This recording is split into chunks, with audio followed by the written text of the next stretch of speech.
CA launcher की सफलता की यह सुखद कहानी केवल सीए फाउंडेशन तक ही सीमित नहीं है। संस्थान के होनहार विद्यार्थियों ने हाल में ही घोषित सीबीएसई 12वीं बोर्ड की परीक्षा परिणाम में भी सफलता अर्जित की है। संस्थान की मेधावी छात्र तृप्ति तेजा ने शानदार प्रदर्शन करते हुए 95% अंक लाकर संस्थान में टॉप किया है। वहीं दूसरी छात्रा निवेदिता ने भी 83% अंकों के साथ बेहतरीन सफलता हासिल की है। यह परिणाम साबित करता है कि यदि स्थानीय स्तर पर ही कुशल मार्गदर्शन उपलब्ध हो तो छोटे शहरों की प्रतिभाएं भी राष्ट्रीय फलक पर अपनी अमिट छाप छोड़ सकती है। इस उत्कृष्ट परिणाम और संस्थान की मजबूत नींव के पीछे भारत व विदेशों में अपनी सेवा दे चुके वरिष्ठ चार्टर्ड अकाउंटेंट सीए उज्जवल कुमार सिंह का अटूट समर्पण और विजन है। उनकी अपनी शैक्षणिक व व्यावसायिक यात्रा बिहार के युवाओं के लिए बेहद प्रेरणादायक है। सीए उज्जवल कुमार सिंह ने अपने पहले ही प्रयास में देश की सबसे कठिन मानी जाने वाली सीए की परीक्षा उत्तीर्ण की थी। उन्होंने भारत सहित अफ्रीका महाद्वीप की विभिन्न प्रतिष्ठित बहुराष्ट्रीय कंपनियों में accounts, finance, treasury, financial planning और कॉर्पोरेट रिपोर्टिंग जैसे अति संवेदनशील व शीर्ष पदों पर लगभग 2 दशकों तक सफलतापूर्वक कार्य किया है। कॉर्पोरेट जगत के शीर्ष पायदान पर रहने के बाद उन्होंने अपने राज्य के युवाओं को सशक्त बनाने के उद्देश्य से बिहार का रुख किया और भागलपुर में सीए लॉन्चर की शुरुआत कर बच्चों के भविष्य को संवारने का जिम्मा उठाया।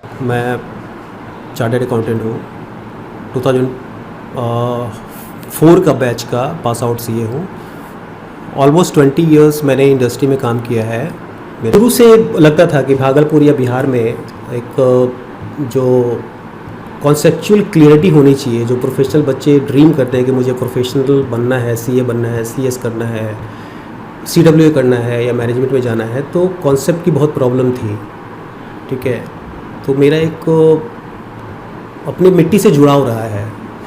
तो इस ऑब्जेक्टिव के साथ मैं भागलपुर में सीए लॉन्चर चालू किया ताकि यहाँ के कॉमर्स के बच्चे जो ड्रीम देखते हैं कि मैं छोटे शहर से भी कोई सीए बन सके, सीएस कर सके, जिसके पास पैसे नहीं है, जो दिल्ली कलकत्ता पेरेंट्स अफोर्ड कर पाए, उसके लिए मैं एक इंस्टीट्यूट चालू करूँ ताकि उनको वो एजुकेशन मिले जो दिल्ली और कलकत्ता में मिल रहा हो। क्योंकि मैं खुद सीए हूँ, मुझे पता है कि सीए इंस्टीट्यूट या कोई प्रोफेशनल ऑर्गेनाइजेशन बच्चों से क्या एक्सपेक्ट करता है। ठीक है, क्योंकि मैंने इंडस्ट्री में काम किया है, तो पास आउट करने के बाद बच्चों को क्या क्या देखना पड़ेगा, वो चीज़ मैं उनको स्टार्टिंग से ही देता हूँ। और मुझे बहुत खुशी है कि मेरा पहला बैच का जो बच्चा, और 50% रिज़ल्ट है मेरे सीए फाउंडेशन का, और अगर उसने सपना देखा है और सीए लॉन्चर से जुड़ने के बाद उसका सपना साकार हुआ है, तो ऑब्वियसली कोई भी टीचर है, कोई भी मेंटर है, तो उसको खुशी मिलती है। मैं भी बहुत खुश हूँ और मुझे अच्छा लगता है कि बच्चे के चेहरे पे खुशी हो। अगर मैंने कुछ पढ़ाया है और उसको खुशी मिल रही है तो उससे बड़ी अचीवमेंट और कुछ नहीं।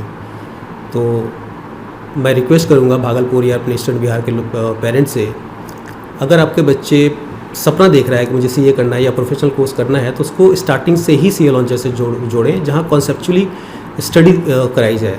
अगर कॉमर्स का कैरियर चूज़ कर रहा है तो उसको 11 से ही जोड़ें। हमारे यहाँ पे 11th और 12 दोनों के बैच चलते हैं, प्लस ये फाउंडेशन का है, तो 11th और 12th से ही उनका कॉन्सेप्ट क्लियर होगा ताकि फाउंडेशन ईजिली क्लियर हो पाए। क्योंकि मैंने एक्सपीरियंस किया है कि बच्चे 11-12 कॉमर्स के कर लेते हैं और 12 फाउंडेशन ज्वाइन कर लिए और उनकी कॉन्सेप्ट ही क्लियर नहीं है, तो वो स्ट्रगल करते हैं आगे चल के। ठीक है, फाउंडेशन में तो बेस्ट है कि एक अपॉर्चुनिटी है 11th और 12 के साथ सीए फाउंडेशन के साथ जुड़िए और रिज़ल्ट पाएँ।